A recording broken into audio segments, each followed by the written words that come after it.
हमने उस दिन एक चीज सीखी थी कि अगर ये, या सीखा नहीं था, आपको करने के लिए दिया था, ये angle of inclination angle of repose से ज्यादा है, कोई एक प्लेन है जिसका angle of inclination angle of repose से ज्यादा है, यहां पे फ्रिक्शन कोएफिशिएंट आपको एक दिया, बस मान लो, बस जो हमें चाहिए वो ये म्यू है,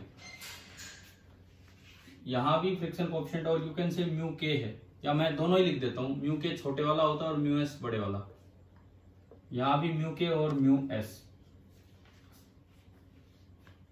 एक बार हम यहां से एक ब्लॉक को ऊपर की तरफ प्रोजेक्ट करेंगे, ये ब्लॉक ऊपर तक जाएगा और फिर नीचे उतर के आएगा, इस तरह से होना है। तो हमने ये दिया था आपको कि ये जो थीटा है, this theta is greater than alpha, where alpha is tan inverse of mu s, यानी कि एंगल ऑफ रिपोज से बड़ा है तो इसको अपने आप फिसलने में कोई दिक्कत नहीं आएगी। तो उस दिन मैंने एक सवाल दिया था कि मान लो इसको यहां से ऊपर पहुंचने में टाइम ऑफ एसेंट लगता है t1 और उधर से नीचे उतरने में टाइम ऑफ डिसेंट लगता है t2। तो एक चीज तो हमारी ये थी कि आपको t1/t2 ये रेशियो निकालना था कि क्या होगा। तो सबसे पहली चीज आती है कि आपको एक्सेलरेशन और रिटार्डेशन पता होना चाहिए कि भाई कितना एक्सेलरेशन होगा और कितना रिटार्डेशन होगा। देखिए, जब ये ब्लॉक ऊपर जा रहा होगा, जब ये ब्लॉक ऊपर जा रहा होगा तो उस वक्त इस पे रोकने वाले दो फोर्स होंगे। एक तो mg का कंपोनेंट, mg का कंपोनेंट इधर की तरफ क्या होता है, mg साइन थीटा की mg cos theta, sine theta. साथ ही साथ इसको अपोज करेगा फ्रिक्शन, काइनेटिक फ्रिक्शन। तो एक तो mg साइन थीटा अपोज कर रहा है और एक काइनेटिक फ्रिक्शन अपोज कर रहा है, और एक लग रहा होगा नॉर्मल रिएक्शन। ये इसके फोर्सेज हो गए जिसकी वजह से रुकेगा।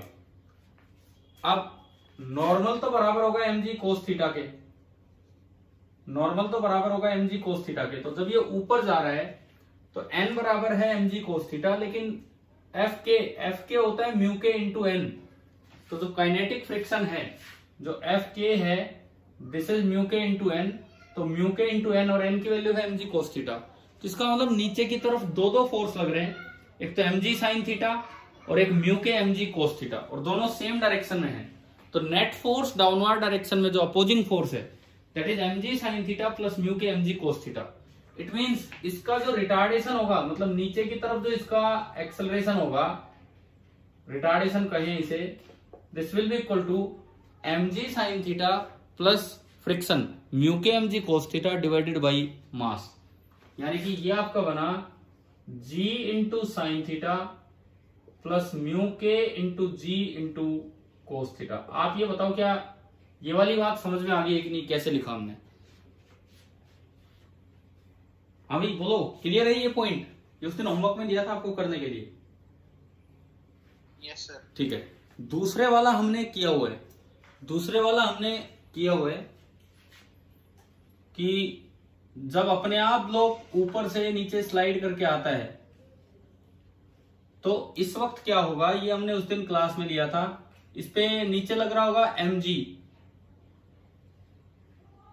जिसका एक कंपोनेंट इधर mg साइन थीटा, एक कंपोनेंट इधर mg कोस थीटा, ऊपर नॉर्मल, और क्योंकि ये इधर स्लाइड करके आ रहा है तो रोकने के लिए काइनेटिक फ्रिक्शन इधर, जिसकी वैल्यू होगी म्यू के इंटू एन, और एन बराबर mg कोस थीटा, तो म्यू के mg कोस थीटा। अब देखो नीचे की तरफ नेट फोर्स कितना है, नीचे की तरफ mg sine theta minus mu के mg कोस थीटा। तो जो एक्सेलरेशन होगी that will be force upon mass. तो आप बताएं इस केस में नीचे की तरफ एक्सेलरेशन कितनी आई, जब ये यही ब्लॉक उतर के नीचे आएगा तो कितनी एक्सेलरेशन आई? ये करवा रखा था क्लास में पहले, g sine theta minus mu के इंटू जी कोस थीटा। ये वाला तो करवाया था ना उस दिन, केस फर्स्ट के नाम पे जो किया था हमने पिछली क्लास में। है ना। और ये मैंने आपको होमवर्क में दिया था कि जब ये ऊपर जाएगा तो आपको खुद रिटार्डेशन देखना था। तो हमें ये पता लगा कि इसी सरफेस पे जब ये ऊपर जा रहा है तो इसकी रिटार्डेशन दोनों का एडिशन है, और जब नीचे आ रहा है तो इसकी एक्सेलरेशन ये है। तो अब हमें time of ascent upon time of descent निकालना था। चलो सबसे पहले मैं एक सवाल पे आता हूं जो चिराग ने भेजा था और मैंने आपके ग्रुप पे अभी भेज दिया था थोड़ी देर पहले। वो क्वेश्चन देखो, क्वेश्चन नंबर 1 दिख रहा है आपको ऊपर, क्वेश्चन नंबर 1 ये वाला। हाँ जी भाई, चिराग आप हो क्या क्लास में अभी? चिराग आप प्रेजेंट हो क्लास में? तो ये देखो, आप अपना पहला सवाल भी समझिए, बाकी बच्चे भी देखिए। इसमें सवाल में और कुछ भी नहीं पूछा, खाली ये पूछा है कि इस ब्लॉक को ऊपर प्रोजेक्ट कर दिया और एक ही म्यू दिया है 0.5, तो वही हमें म्यू के मानना होगा। रिटार्डेशन पूछा है, तो जब नीचे से ऊपर ब्लॉक जाता है तो आप इधर देखो, ये जो आपको होमवर्क में क्वेश्चन दिया था T1/T2, उसमें आपको ये निकालना था क्या रिटार्डेशन होगी। यही तो रिटार्डेशन है, जो नीचे की तरफ एक्सेलरेशन है, दिस इज द रिटार्डेशन। तो क्या फॉर्मूला लगेगा, जी साइन थीटा प्लस म्यू के इंटू जी कोस थीटा। मैंने जी तो कॉमन ले लिया, जी इसमें कॉमन ले लिया, इंटू साइन थीटा। थीटा कितना 45 डिग्री, साइन 45 डिग्री कितना होता है बोलो 1/√2। अब आएगा प्लस म्यू के इंटू जी कोस थीटा। म्यू के मतलब जो म्यू दिया है, म्यू उन्होंने दिया है 0.5, 0.5 को मैं 1/2 लिख सकता हूं, 0.5 को मैं 1/2 लिख सकता हूं, इंटू कोस थीटा, जी तो कॉमन ले रखा है, कोस 45 डिग्री इज 1/√2। आपने 2√2 एलसीएम लिया, 2√2 एलसीएम लिया तो ऊपर 2 + 1 3, तो बताओ कितना रिटार्डेशन आया है, 3/2√2 इंटू जी। तो ये इसमें कौन सा ऑप्शन दिख रहा है इन चार में से?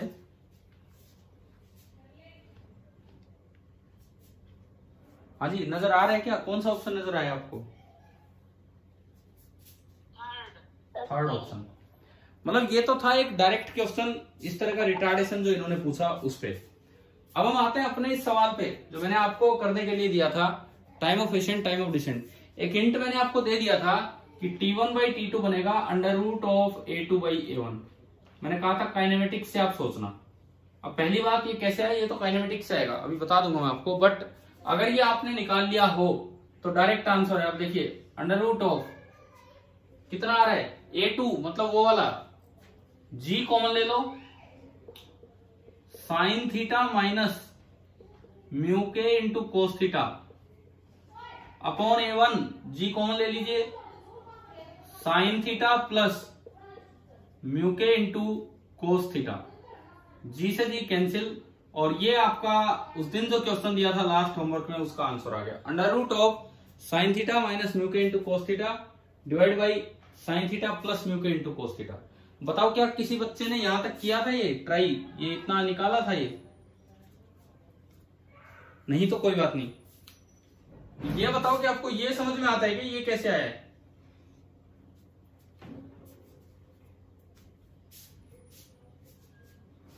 हाँ भाई बोलिए, ये समझ में आता है कैसे आ रहा है? कैसे आएगा सुनिए, देख लीजिए। मैं काइनेमेटिक्स से कैसे है ये आपको बताता हूं, क्वेश्चन नंबर 1 वाली जगह पे मिटा के बताता हूं।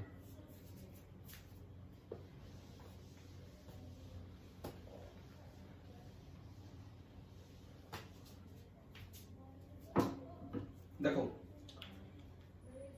हमें इसमें एक बार ये ब्लॉक ऊपर गया, मान लो आपने किसी इनिशियल वेलोसिटी u से प्रोजेक्ट किया, जब जहां जाके रुकेगा तो फाइनल वेलोसिटी तो 0 होनी है और डिस्प्लेसमेंट ऐसे, और इसका कांस्टेंट रिटार्डेशन A1 है। अगर आप ऊपर वाली डायरेक्शन को पॉजिटिव मानते हैं तो A1 नेगेटिव होगा। t बराबर 0 पे इसने चलना स्टार्ट किया था और मान लो t बराबर T1 इसका है टाइम ऑफ एसेंट। तो आप पहली इक्वेशन टाइम बताओ कितने टाइम में ये पहुंचा होगा, ये कैसे निकालें? हाँ जी, सबसे पहली इक्वेशन कितने टाइम में पहुंचा होगा? v = u + at लगा सकते हैं, बोलो v = u + at। आपने ये इक्वेशन लगाई, v है 0, u ये रहा, a की जगह -A1 क्योंकि A1 रिटार्डेशन था नीचे, और t की जगह T1। तो मेरे पास टाइम ऑफ एसेंट आ गया u बाई A1। सबसे पहला काम मैंने निकाल लिया, टाइम ऑफ एसेंट निकाल लिया u बाई A1। दूसरी बात, ये कितना डिस्टेंस चल के गया वो निकालो, क्योंकि जितना ये चल के गया उतना ही दूसरा नीचे आएगा। अब मुझे s निकालना है। s कैसे निकलेगा, ut plus half a t square. तो u इंटू T1 ये रहा u by a, plus half into a की जगह माइनस A1, ये भी A1 था, और इंटू T1 का स्क्वायर, तो u बाई A1 का स्क्वायर।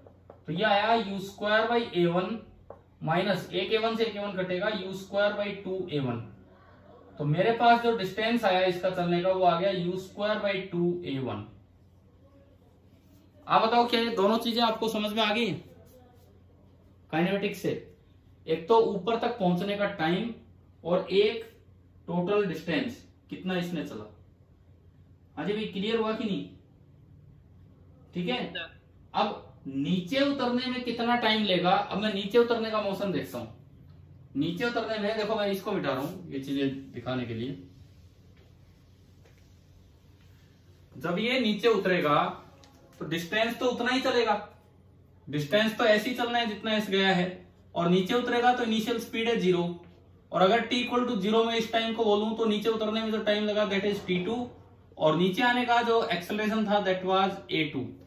तो अब आप डाउनवर्ड मोशन में इक्वेशन लगा दो, s is equal to ut plus half a t square, क्योंकि वहां से रेस्ट से स्टार्ट हुआ है तो ut 0, s उतना ही है जो पहले था। s पहले कितना था वो उधर लिखा हुआ है, s पहले था u square upon 2A1 is equal to half into, अब नया एक्सेलरेशन है a2 और टाइम टेकन है t2। तो ये आपकी इक्वेशन बनी t2 स्क्वायर इज दिस। यहां से अगर मैं t2 स्क्वायर निकालूं, t2 स्क्वायर, तो t2 स्क्वायर आ रहा है 2 से 2 तो सॉरी कैंसिल हो गया, t2 स्क्वायर आ रहा है u square upon A1 into A2। ये आपका t2 स्क्वायर निकल के आ गया u square upon A1 into A2। अब मुझे यहां से उधर से T1 देखो, T1 कितना है u बाई A1, तो उसका स्क्वायर कर लो, तो T1 स्क्वायर कितना आ गया u square by A1 square. T1 square आपका आ गया u square by A1 square. समझ गए हो क्या कहां से लिखा है ये? इस इक्वेशन से। ठीक है। अब मुझे T1 बाई T2 निकालना है, तो इनको डिवाइड कर दो, T1 square by T2 square बराबर, इससे उसको डिवाइड करोगे तो u square by A1 square, और वो उसका रेसिप्रोकल मल्टीप्लाई कर दो A1 A2 upon u square से u स्क्वायर गया, और एक A1 से एक A1 गया। तो आप देख सकते हो ये स्क्वायर से स्क्वायर मत काट देना, ये भी एक मिस्टेक है जो कई बार बच्चे कर देते हैं, स्क्वायर से स्क्वायर नहीं कटता है, तो पावर है। तो यहां बचा A2 बाई A1, तो T1 square by T2 square is A2 by A1, और you can say T1 by T2 का whole square is equal to A2 by A1, और यहां से आप देख सकते हो कि T1 बाई T2 आ गया under root of A2 by A1। ये काइनेमेटिक्स का रिजल्ट है जो मैंने सीधा आपको बताया था, और काइनेमेटिक्स से कैसे आया वो भी अभी आपको समझा दिया। आप बताएंगे क्या ये वाला सवाल आ गया समझ में? हाँ जी, क्लियर है क्या? केस फर्स्ट के चल रही है जब, ठीक है। अब मैंने आपको एक न्यूमेरिकल वैल्यू के साथ भी दिया था कि क्वेश्चन करने के लिए, यही सवाल मैंने न्यूमेरिकल वैल्यू के साथ दिया था कि थीटा 37 डिग्री ले लो और म्यू के 0.5 ले लो, और मैंने कहा था अब time of ascent upon time of descent बताओ। अभी बताओ आप क्या आंसर आएगा इसका? ये ऊपर बोर्ड पे लिखा हुआ है थीटा 37 डिग्री और म्यू के 0.5 लेते हुए।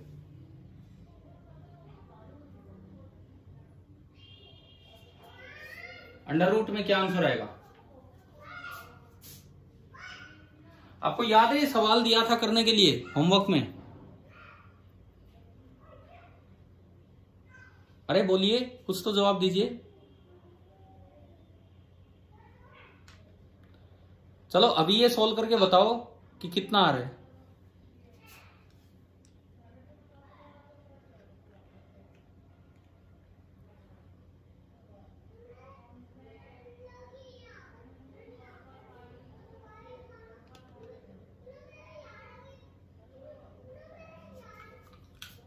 आया क्या किसी बच्चे का आंसर?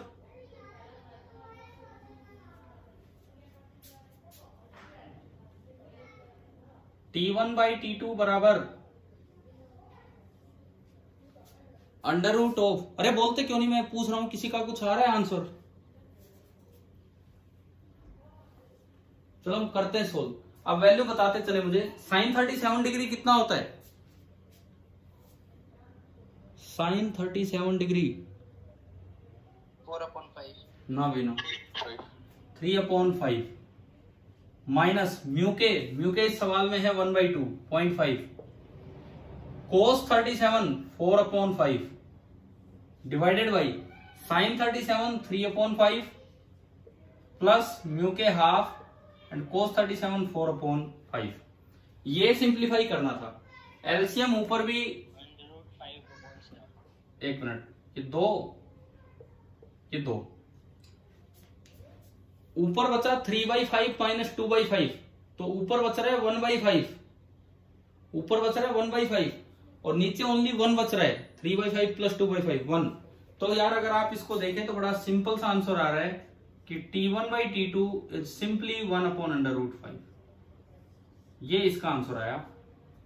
T1/T2 is simply 1/√5। क्या ये आ गया समझ में कि नहीं आया यहां तक? बताओ अगर आ गया है तो मैं इसी पे एक सवाल आपसे पूछता हूं अभी। आप इस सवाल को रिपीट कीजिए। सेम क्वेश्चन, ये फॉर्मूला लिखा हुआ है, सेम क्वेश्चन आप रिपीट कीजिए। थीटा 37 डिग्री लेते हुए लेकिन म्यू के 1 लेते हुए। थीटा 37 डिग्री और म्यू के को 1 लेते हुए आप ये सवाल सेम क्वेश्चन रिपीट कीजिए और आंसर बताएं मुझे क्या आएगा।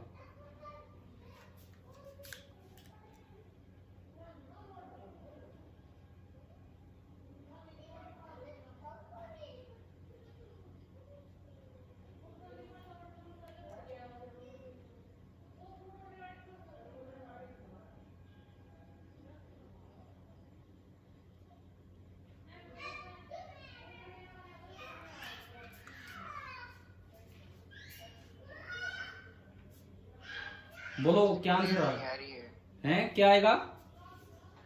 क्लियर नहीं आ रही सर। मेरी आवाज क्लियर आ रही है अभी?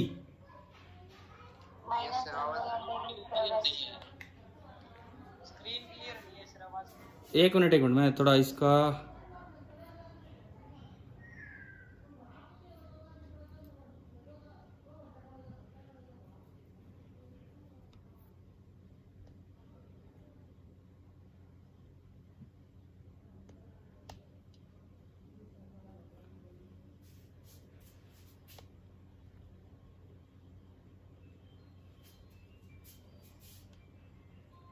अभी देखो, अभी क्लियर है क्या स्क्रीन?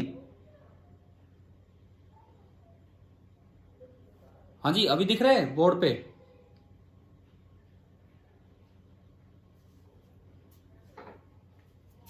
हाँ जी, अभी दिख रहा है क्या क्लियर बोर्ड पे?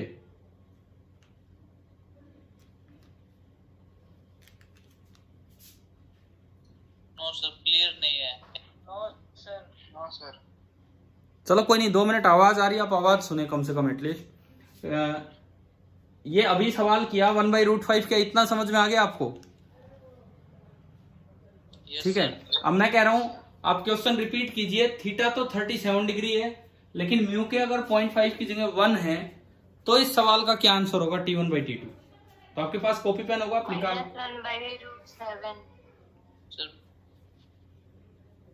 अंडर रूट क्या बोला आपने? 1/√7 गलत आंसर है। बताओ आपने कहाँ गलती की है? सर अंडर रूट में -1। हाँ, तो फिर वो माइनस गायब कैसे कर दिया ऐसे ही?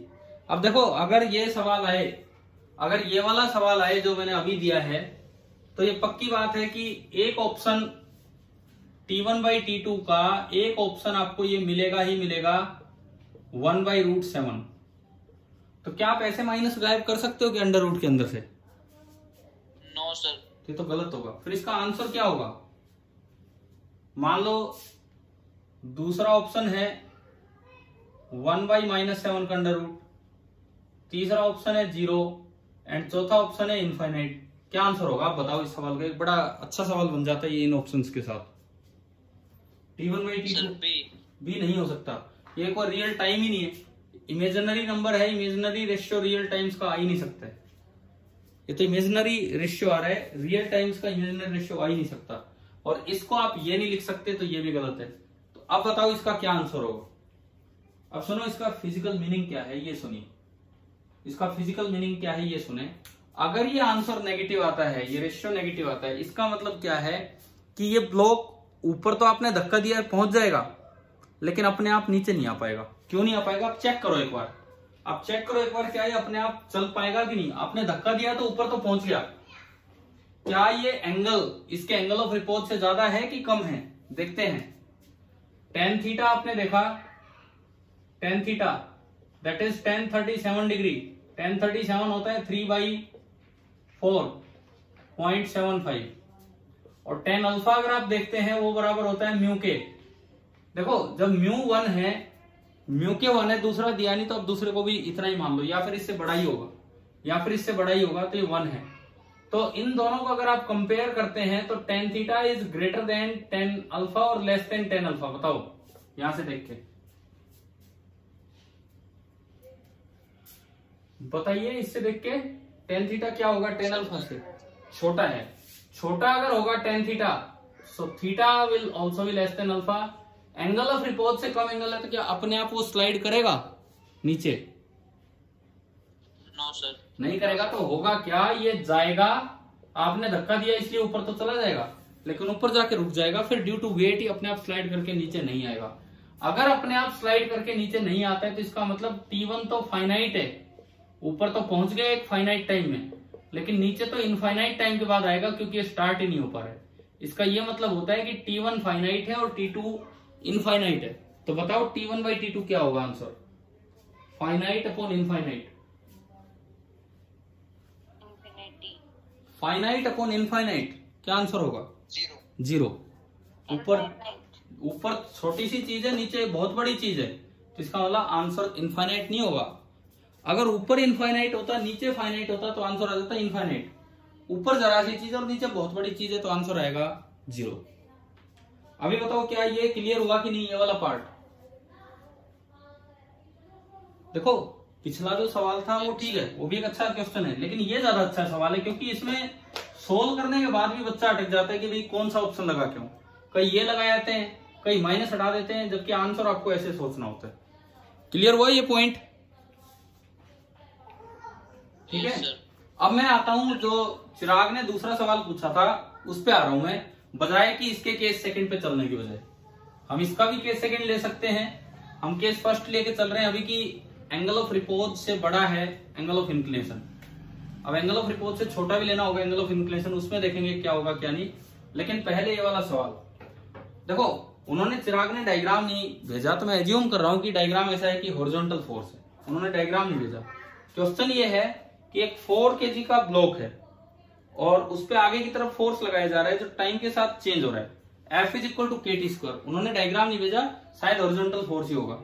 K की वैल्यू है 2 N/s²। सेकंड स्क्वायर से डिवाइड इसलिए क्योंकि टाइम में भी सेकंड स्क्वायर आएगा, तो कट के न्यूटन में फोर्स आ जाएगा।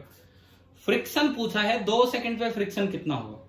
तो सबसे पहले, हाँ जी भाई क्वेश्चन क्लियर हो गया आप सभी को? ये क्या दिया है, म्यू है 0.8। ठीक है, जैसे डायग्राम आए थे, जैसा क्वेश्चन की फोटो आई थी, मैंने एज इट इज आपको भेज दिया था, थोड़ी धुंधली थी लेकिन आप देख सकते हैं उसमें। तो सेकंड क्वेश्चन का सॉल्यूशन ऐसे होगा कि सबसे पहले हम बनाए FBD of block at t=2 second. सबसे पहले हम बनाए FBD of block at t=2 second, 2 second पे।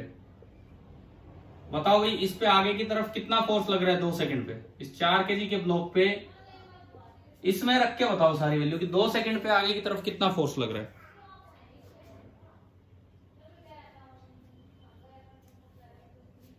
बोलो kT² में t की जगह 2 रख के बताओ कि कितना फोर्स लग रहा है।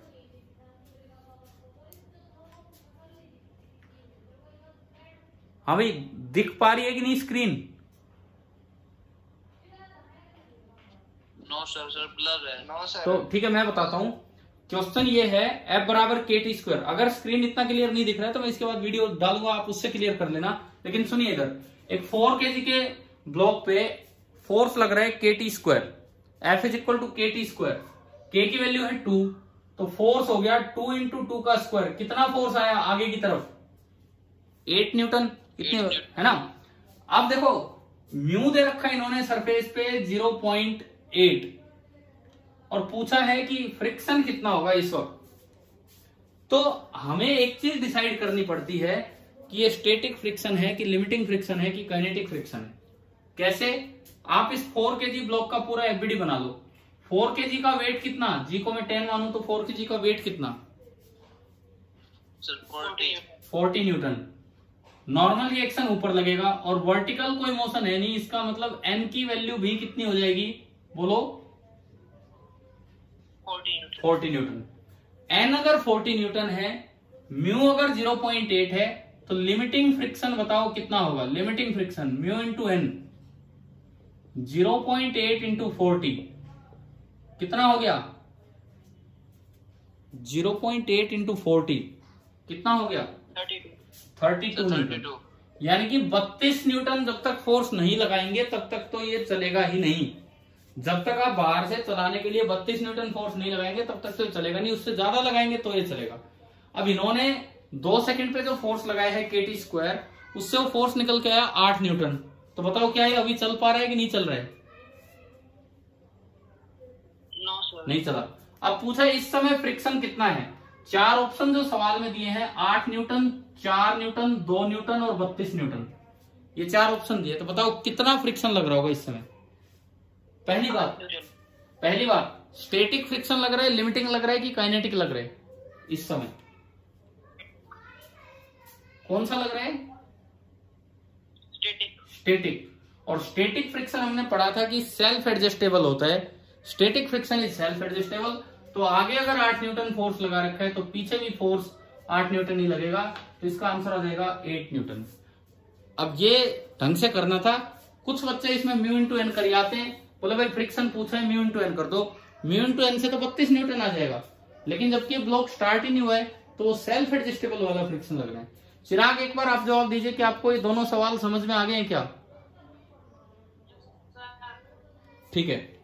अच्छा भाई अब सुनो, दूसरी बात, मैं केस सेकंड तो अभी स्टार्ट करूंगा नहीं क्योंकि टाइम तो है हमारे पास 10 मिनट के करीब, लेकिन आपको वीडियो दिख नहीं रहा, पूरा ब्लर आ रहा है, तो कोई नहीं, इस केस सेकंड तो हम स्टार्ट करेंगे नहीं। केस फर्स्ट मैंने आपको करवाया, फ्रिक्शन का अगला काम कल करते हैं, कल मॉर्निंग जो क्लास होगी हमारी उसमें। अब बात यह है कि जो पीछे CPP नंबर 35 था, कल मैंने उसका डिस्कशन स्टार्ट किया था, लेकिन उस समय थोड़ा उधर साउंड की प्रॉब्लम थी तो हम 2 ही सवाल डिस्कस कर पाए थे। बाकी वो आप डाउट्स भेजिए, मैं आपको वैसे बता दूंगा रिकॉर्ड करके। आज मैं लेट हो गया था इसलिए मैं रिकॉर्ड कर नहीं पाया उसको। चलो ठीक है, कल देखते हैं जो भी कुछ करना होगा इससे आगे। ठीक है भाई, और कुछ पूछना है किसी को? टेस्ट कैसे होगा? क्या टेस्ट कब है फिर? टेस्ट कल इवनिंग में। टेस्ट जो होगा कल इवनिंग में होगा, और कल सुबह क्लास तो फ्रिक्शन पे ही होगी। और CPP 35 में अगर कुछ डाउट्स हैं तो मैं आपको वैसे डिस्कस करवा दूंगा। कल मैंने स्टार्ट की थी क्लास, लेकिन साउंड और लाइट प्रॉब्लम की वजह से 2 ही सवाल डिस्कस हो पाए थे। ठीक है, टेस्ट अपना जो इवनिंग वाला टाइम उसी समय होगा कल। क्लियर? ओके। और किसी के कोई डाउट हो तो आप पूछ लेना। ठीक है भाई, चलिए, गुड नाइट।